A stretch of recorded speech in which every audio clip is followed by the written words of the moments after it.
Perkenalkan, nama saya Ajeng Anggraini, peserta Latsar CPNS golongan 2, angkatan 3, kelompok 3, BKPSDM Provinsi Kepulauan Bangka Belitung.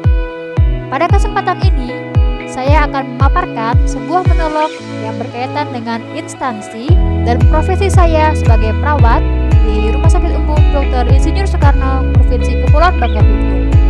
Pertama-tama, mari kita lihat video profil berikut ini. Selamat menyaksikan.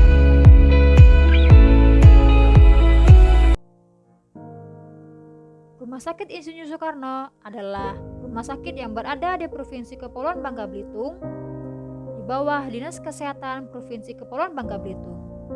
Rumah sakit ini dibangun sejak tahun 2009 dengan luas 225,32 meter persegi dan luas bangunan 30.111 meter persegi yang terletak di Jalan Zipur, kawasan Lintas Timur, Desa Air Anyir, Kecamatan Merawang, Kabupaten Bangka.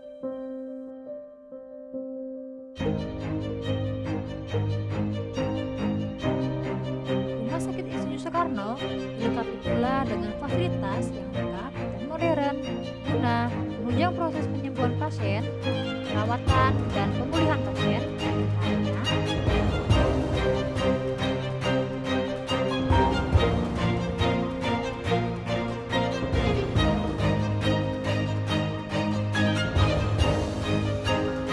Rumah Sakit Insinyur Soekarno mempunyai misi yaitu menjadikan RSUD Insinyur Soekarno sebagai pusat rujukan terbaik dan terjangkau oleh masyarakat Provinsi Kepulauan Bangka Belitung yang mengedepankan pelayanan berbasis kolaborasi interprofesi secara holistik dan mempunyai misi yang pertama, meningkatkan kualitas pelayanan dan mengembangkan produk pelayanan unggulan. Yang kedua, menerapkan tata kelola PPK BLUT secara efisien dan bertanggung jawab. Dan yang ketiga, memudahkan akses pelayanan dan memperluas jaringan mitra rujukan.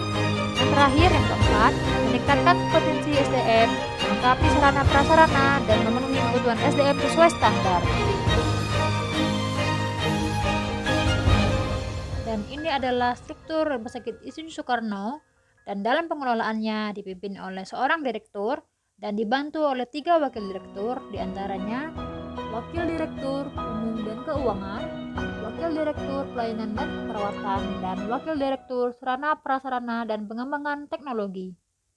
Dan saya sendiri menjabat sebagai perawat terampil di bawahi bidang keperawatan dan kebidanan.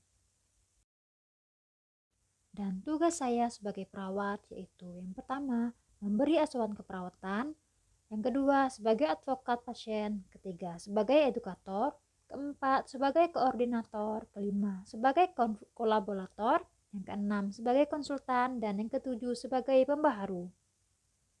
Tugas saya sebagai perawat yaitu memberikan asuhan keperawatan. Ada beberapa tahap yang harus dilakukan, yaitu yang pertama, melakukan pengkajian kepada pasien, yang kedua, mendiagnosa suatu penyakit pasien, yang ketiga, melakukan perencanaan kepada pasien, dan yang keempat, mengimplementasikan perencanaan, dan yang terakhir, mengevaluasi hasil dari semuanya. Dan perawat juga mempunyai fungsi, yang pertama, fungsi independen, yaitu perawat dapat mengambil keputusan dan melakukan tindakan terbaik secara independen berdasarkan ilmu keperawatan. Yang kedua, fungsi dependen. Perawat mempunyai wewenang untuk melakukan atau memberikan pelayanan keperawatan kepada pasien atas perintah dokter, seperti memasang infus, memasang kateter, memberikan obat, pengambilan darah, dan sebagainya. Yang ketiga, fungsi interdependen. Dalam memberikan tindakan perawatan, perawat dapat bekerja sama dengan profesi lain seperti dokter, ahli gizi, fisioterapi, bidan, dan lain sebagainya. Dan penerapan nilai ASN bagi kami perawat, terutama di Rumah Sakit Insinyur Soekarno, bisa kami terapkan dengan cara yang pertama, berorientasi pelayanan.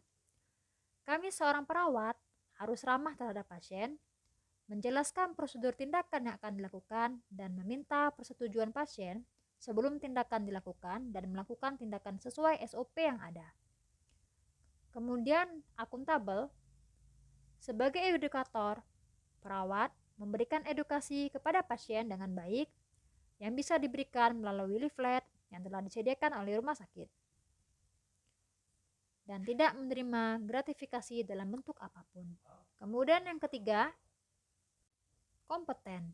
Perawat harus bekerja sesuai kompetensi yang dimiliki dan meningkatkan kompetensi diri guna mengikuti pelatihan dan membantu orang lain belajar. Dan yang keempat, harmonis. Perawat harus bersikap netral, adil, suka menolong, dan toleransi terhadap perbedaan, baik itu dengan pasien ataupun teman sejawat. Kemudian nilai loyal. Perawat harus datang tepat waktu, menjalin interaksi yang baik dengan sesama, dan berkomitmen pada sumpah dan janji perawat, yaitu menjaga kerahasiaan informasi pasien. Kemudian adaptif. Bagi sebagian anak-anak, rumah sakit adalah tempat yang menakutkan. Disinilah peran perawat harus bisa membuat rumah sakit menjadi rumah sakit yang ramah anak dengan cara memodifikasi ruang rawat anak, memodifikasi tampilan alat medis tanpa mengganggu fungsinya, seperti menambah gambar atau membuat gambar pada alat medis, temperatur, ataupun stetoskop, dan menyediakan ruang bermain anak. Kemudian kolaboratif. Perawat itu dituntut harus berkolaborasi dengan berbagai disiplin ilmu seperti dokter, farmasi, ahli gizi, dalam memberikan pelayanan kesehatan bagi masyarakat. Demikianlah video monolog yang saya sampaikan. Sebelum mengakhiri, izinkan saya berpantun.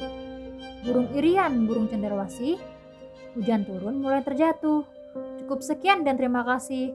Wassalamualaikum warahmatullahi wabarakatuh.